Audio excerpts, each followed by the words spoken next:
باپ بھی کہتا ہے مجھے حق چاہیے، بیٹا بھی کہتا ہے حق چاہیے، شوہر بھی کہے گا حق چاہیے، بیوی بھی کہے گی حق چاہیے۔ لیکن بھائی تم نے بھی کسی کا حق دینا ہے یا نہیں دینا؟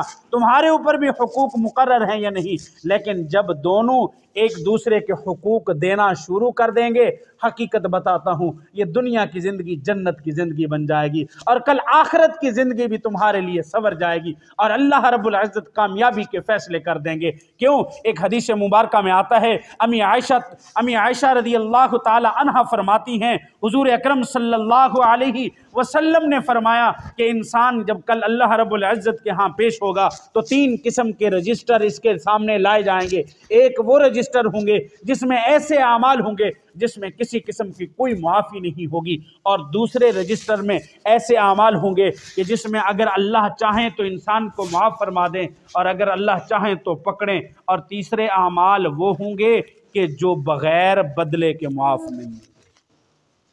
پہلے رجسٹر میں کون سے اعمال ہوں گے؟ فرمایا کہ اس میں انسان کا کفر یا ایمان، اگر ایمان لے آیا تو اللہ انسان کے ایمان کو قبول کر لے گا، اور اگر ایمان نہیں لایا تھا، دنیا میں کفر پہ رہا تھا، کلمہ نہیں پڑھا تھا، آپ صلی اللہ علیہ وسلم کی شریعت پر، قرآن پر، نبی پر، فرشتوں پر ایمان نہیں لایا تھا، اب دنیا میں اس کو، اب آخرت میں اس کو معاف نہیں کیا جائے، اب کافر ہے۔ کافروں کے لیے قرآن میں واضح حکم ہے کہ اب کوئی معافی نہیں ہے، مسلمان کے لیے کیا ہے؟ معافی ہے، واضح معافی ہے، اللہ معاف فرما دیں گے۔ اب دوسرے قسم کے جو رجسٹر ہوں گے اس میں حقوق العباد، نماز، روزہ، زکوٰۃ، حج، جہاد، یہ سارے حقوق العباد، ذکر، نوافل، یہ سارے حقوق العباد ہیں۔ اگر کسی انسان نے نماز میں کوتاہی کر دی ہے، ہمیں قوی امید ہے اللہ کی ذات معاف فرما دے گی۔ کیوں؟ اللہ غفور الرحیم بھی ہے، رحیم بھی ہے، رحمان بھی ہے، حنان بھی ہے، منان بھی ہے، یاد الجلال والاکرام بھی ہے، وہ کریم بھی ہے، وہ عزیز بھی ہے، وہ ذات بڑی غفور الرحیم ہے۔ وہ قوی امید ہے کہ انسان کی ان کمی کوتاہیوں کو اللہ کی ذات معاف فرما دے گی۔ اور تیسرے نمبر کے جو رجسٹر ہوں گے ان کے اندر صرف اور صرف حقوق العباد ہوں گے، اور یہ حقوق العباد معاف نہیں ہوں گے جب تک وہ حق والا تمہیں معاف نہ کر دے یا ان کے حقوق ادا نہ کر دیے جائیں۔ دعا کیجیے اللہ رب العزت ہمیں عمل کرنے کی توفیق عطا فرمائے۔ وآخر دعوانا الحمدللہ رب العالمین۔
الحمد